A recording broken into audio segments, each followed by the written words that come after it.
आप सभी वैष्णव जन को श्री हरिवंशी श्री सद्गुरुदेव भगवान की जय हो।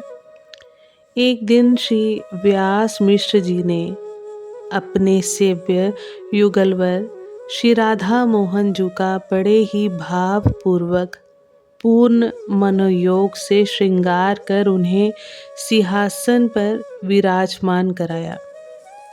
तत्पश्चात दूर हटकर ज्यों ही वे श्री प्रिया प्रीतम की श्रृंगारित छवि के दर्शन करने लगे तो एक आश्चर्य की घटना हुई कि श्री लाल जी के तो श्री जी के वेश में गौरी प्रिया की पोशाक एवं आभूषण धारण किए दिखाई पड़े।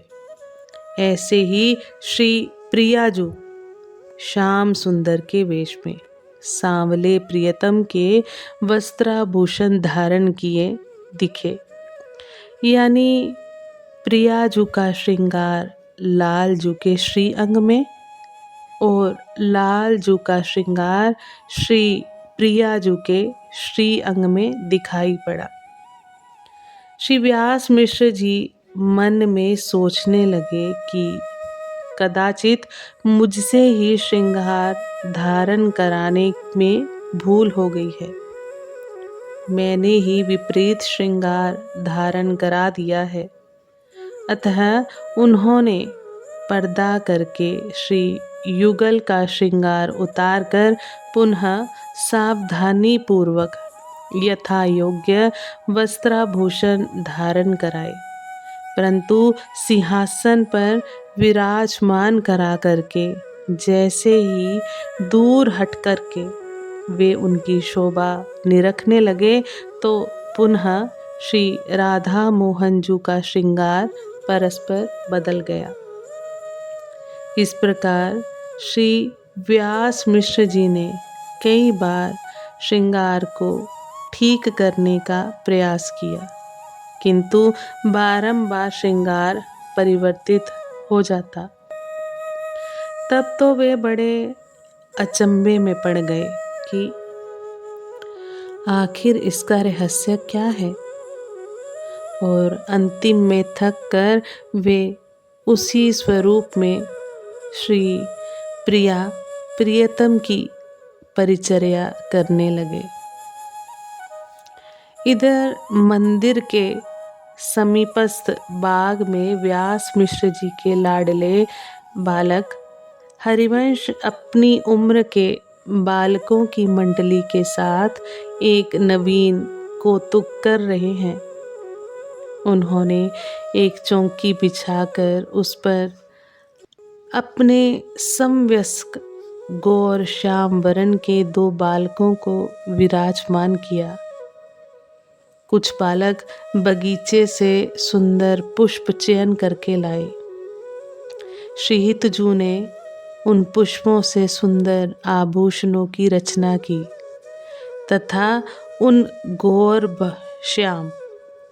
गौर श्याम बालकों का श्री प्रिया प्रियतम के स्वरूप में बड़ा मनोहर श्रृंगार किया।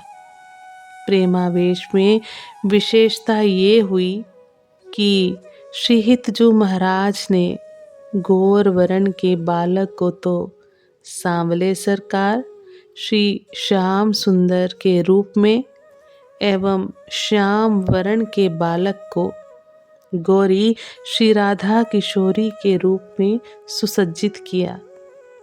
ठीक वही श्रृंगार परिवर्तन मंदिर में विराजमान श्री विग्रह में भी व्यास मिश्र जी को प्रत्यक्ष देखने को मिला।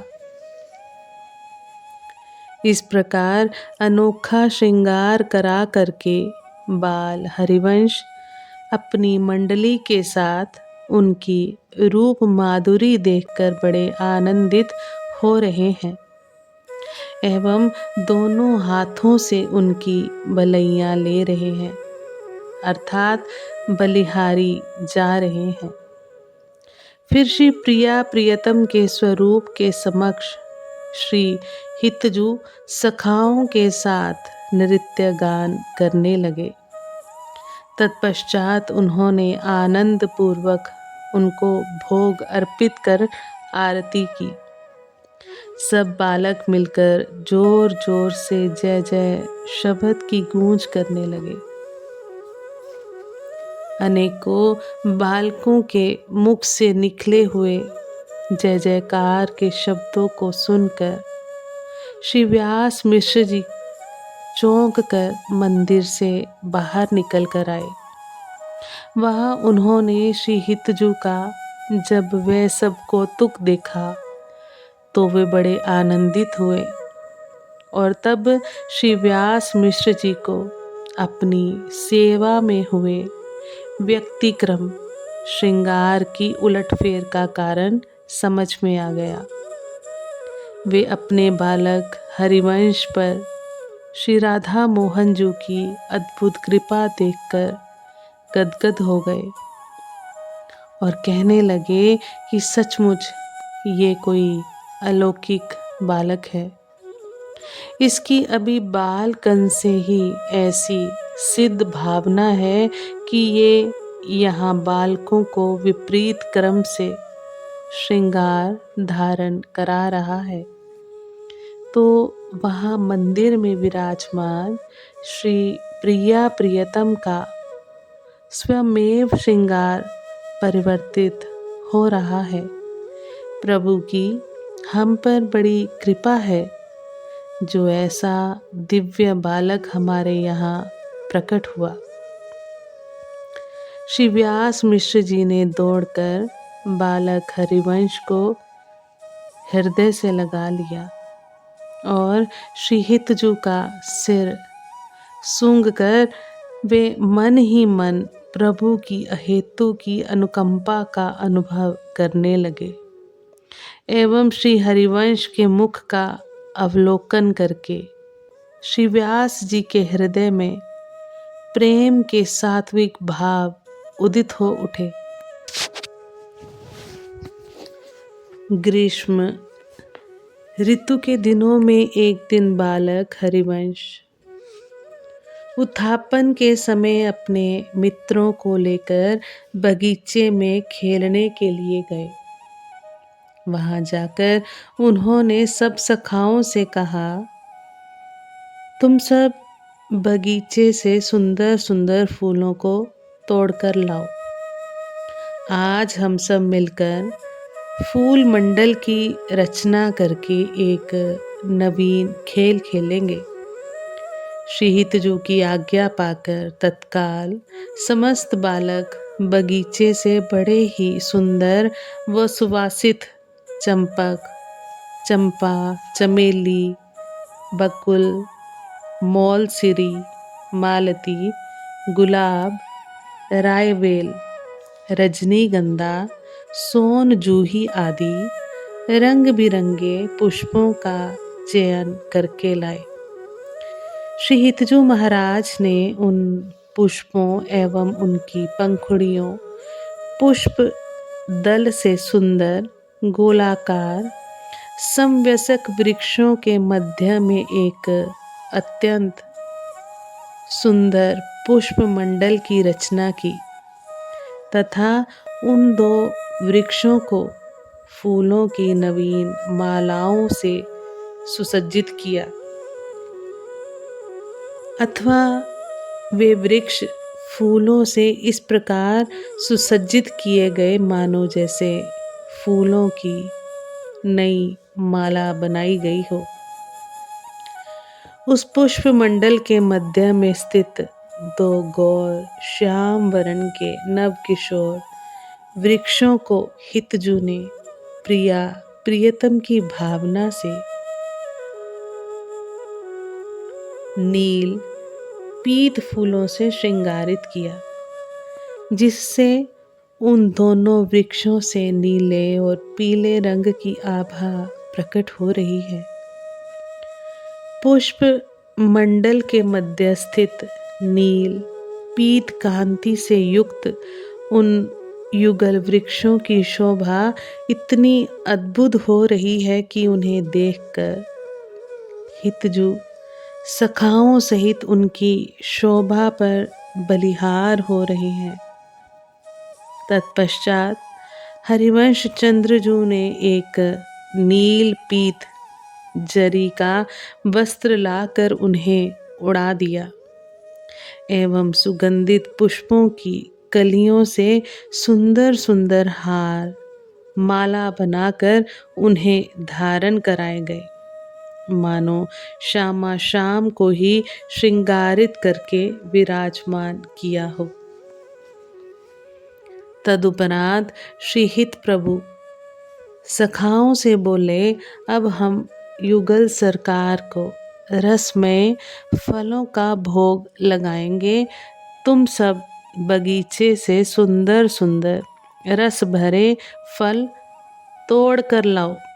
तत्काल सभी बालक गए और बगीचे में लगे खरबूजा, सरदा, तरबूज, अनार एवं सेब आदि रसमय फलों को वृक्षों से तोड़ तोड़ कर अपनी गोद में भरकर के लाए और श्री हितजू को दे दिए। उन फलों को देखकर हित प्रभु बड़े प्रसन्न हुए और कहने लगे कि अब इन स्वादिष्ट फलों का हम अपने प्रियतम को भोग अर्पित करेंगे। श्री हितजू ने उन्हें छील कर अमनिया किया एवं फूल मंडल के चारों ओर केले के पत्ते बिछाकर उन पर पत्तों से निर्मित दोनों कटोरी में उन अमनिया किए हुए फलों को रख दिया। सब बालक पुष्प मंडल के चारों ओर हाथ जोड़कर खड़े हो गए और श्री हित प्रभु श्री युगल सरकार के रूप में श्रृंगारित वृक्षों को प्रियालाल की भावना से भोग लगाने लगे तथा सब बालक उनके साथ ऐसी भावना कर रहे हैं कि साक्षात श्री प्रियतम भोग आरोग रहे हैं। निकुंज में भी इस प्रकार तत्सुख भाव में निमग्न सखियां वन उपवन के अत्यंत सुमधुर फल लाकर रुचि के अनुसार प्रियतम को परोसती हैं और प्रियालाल बड़े प्रेम से पाते हैं। रुचि अनुसार परोसती सहचरी वन उपवन के फल जू मिष्टतन रसना रसिक लड़ावत पावत पुनिदृग भोजन रूप परस्पर। उधर मंदिर में उत्थापन के समय श्री व्यास मिश्र जी ने श्री राधा मोहन जी का श्रृंगार संभाल कर उन्हें मोदक लड्डू का भोग एक थाली में सजाकर रखा। मंदिर के पट बंद करके वे बाहर आ गए एवं उत्थापन भोग के पदों का गान करने लगे। फिर 2 घड़ी बीत जाने पर श्री व्यास जी भोग उसारने के लिए मंदिर के किवाड़ खोलकर जैसे ही अंदर गए तो वहाँ उन्हें विचित्र आश्चर्य में दृश्य दिखाई पड़ा। बहुत से डोनों में नाना प्रकार के फलों का भोग रखा हुआ है एवं श्री राधा मोहन जी रंग बिरंगे पुष्पों की कलियों से बने हार धारण किए हुए हैं। कुछ क्षण तक तो श्री व्यास मिश्र जी को कुछ समझ में नहीं आया कि हमने तो मोदक का भोग रखा था, फिर इन दोनों में रखे फल और राधा मोहन जी के कंठ में सुशोभित कलियों के हार कहाँ से आए। फिर कुछ देर बाद उन्हें स्मरण आया कि कहीं ये लीला कौतुक हितजू का ही तो कहीं किया हुआ नहीं है। अतः वे उत्थापन आरती संपन्न करके हितजू इस समय कहाँ हैं और कौन सी क्रीड़ा कर रहे हैं, यह देखने के लिए उन्हें ढूंढने लगे। श्री व्यास मिश्र जी हितजू को खोजते हुए बगीचे में पहुँचे तो वहाँ उन्होंने देखा कि एक सुंदर पुष्प मंडल के चारों ओर केलों के पत्तों पर रखे डोनों में विविध प्रकार के फलों का भोग रखा हुआ है एवं बालक हरिवंश अपने सखाओं के साथ नेत्र बंद करके भाव मगन अवस्था में बैठे हुए हैं। श्री व्यास मिश्र जी समझ गए ये सब हरिवंश का ही लीला विनोद है। वे उस शोभा को देखकर बिना उनकी भावना में विक्षेप पहुंचाए वापस आ गए और अपने ठाकुर श्री राधा मोहन जी की बलैया लेते हुए गदगद कंठ से कहने लगे, हे नाथ, हमें ये पूर्ण निश्चय हो चुका है कि ये आपका ही अवतार है। स्वामी नरसिंहाश्रम जी ने इनकी अलौकिकता के विषय में भी जो कहा वह परम सत्य ही है। तत्पश्चात जब हितजू क्रीड़ा संपन्न करके आए तो अपने पुत्र को श्री व्यास मिश्र जी ने गोद में उठा लिया और बहुत आनंदित होते हुए बोले, हरिवंश, तुम्हारी प्रत्येक भावना हमारे श्री ठाकुर जी स्वीकार करते हैं। तुम वहाँ बगीचे में जो जो क्रीड़ा एवं भावना कर रहे थे, यहाँ मंदिर में वैसा ही घटित हो रहा था। तुम्हारी बड़ी सिद्ध भावना है। प्रभु को भाव की सेवा बहुत प्रिय है। श्री हिताचार्य चरण ने स्वयं के द्वारा विरचित राधा सुधानिधि ग्रंथ में भावोत्सवेन भजताम, भावोत्सव के द्वारा ही अपने प्रिया प्रियतम की सेवा या दुलार करने की बात कही है। यद्यपि सामान्य भाषा में कहें तो प्रभु की सेवा और पूजा दोनों समानार्थक शब्द हैं, लेकिन वैष्णवाचार्यों ने इनमें बहुत बड़ा सूक्ष्म अंतर माना है। जहाँ मंत्र और विधि विधान मुख्य हैं और भाव या प्रेम गौण है, उसे पूजा कहते हैं। विधि अनुसार भगवान की पूजा में उन्हें विभिन्न उपचार जैसे स्नान, चंदन, रोली, चावल, फूल, माला, इत्र, भोग, धूप, दीप आदि मंत्रों द्वारा निवेदित किए जाते हैं, परंतु जहाँ मंत्र और विधि गौण है और प्रेम व भाव मुख्य है, उसे सेवा कहते हैं। चेतस्त प्रवणम सेवा, चित्त की इष्ट के प्रति उन्मुखता या इष्ट में तन्मयता ही सेवा है। चित्त को इष्ट में पूर्ण रूपेण तन्मय करके फिर उनका भाव पूर्वक जो दुलार किया जाता है, उसे सेवा कहते हैं। भक्त के हृदय में भाव रूप में भगवान विराजते हैं, इसलिए वह प्रभु के प्रति अनेकों मनोरथ कर भावपूर्वक उनको रिझाता है। प्रभु हृदय के भावों में ही रहते हैं, कहीं जाते नहीं हैं और कहीं से आते भी नहीं हैं। भावपूर्ण मन जब उनके सन्मुख होता है तभी वह प्रकट हो जाते हैं, और जब मन प्रभु से विमुख होकर संसार में लीन होता है, तब वह छिप जाते हैं। आज हम बस नित्य कर्म पूरा करने के लिए ही पूजा पाठ करते हैं। पूजा के समय देह तो पूजा घर में होती है, किंतु मन कहीं और। इसलिए यथार्थ लाभ से वंचित रहना पड़ता है। यदि मन में भाव होगा तो वहाँ भगवान अवश्य आएंगे।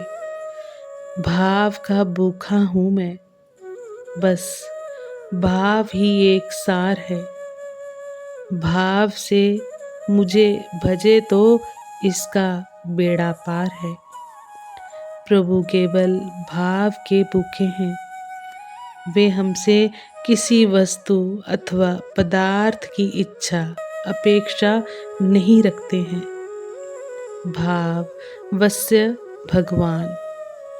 प्रभु तो बस कोमल भाव और प्रेम चाहते हैं और इसी से भक्त के अधीन हो जाते हैं, क्योंकि भगवान भाव प्रेम के वश में है। भाव से ही सब कुछ प्राप्त होता है। भावना की दृढ़ता से ही देव दर्शन होते हैं। भावना से ही ज्ञान प्राप्त होता है। इसलिए भावना का अवलंबन अवश्य लेना चाहिए। काष्ठ, पाषाण और मिट्टी की मूर्तियों में प्रभु नहीं रहते, बल्कि वे तो मानसिक भावों में ही रहते हैं और भाव ही उनका कारण है। भावना का जो प्रभाव महापुरुषों के चरित्रों में दिखता है, वह आज भी प्राप्त किया जा सकता है, परंतु भावना अंतर मन से होनी चाहिए। भगवान के श्री विग्रह में चेतना इसी अंतरंग भावना से जागृत होती है तथा वह मूर्तिमंत होकर अनुभव कराती है।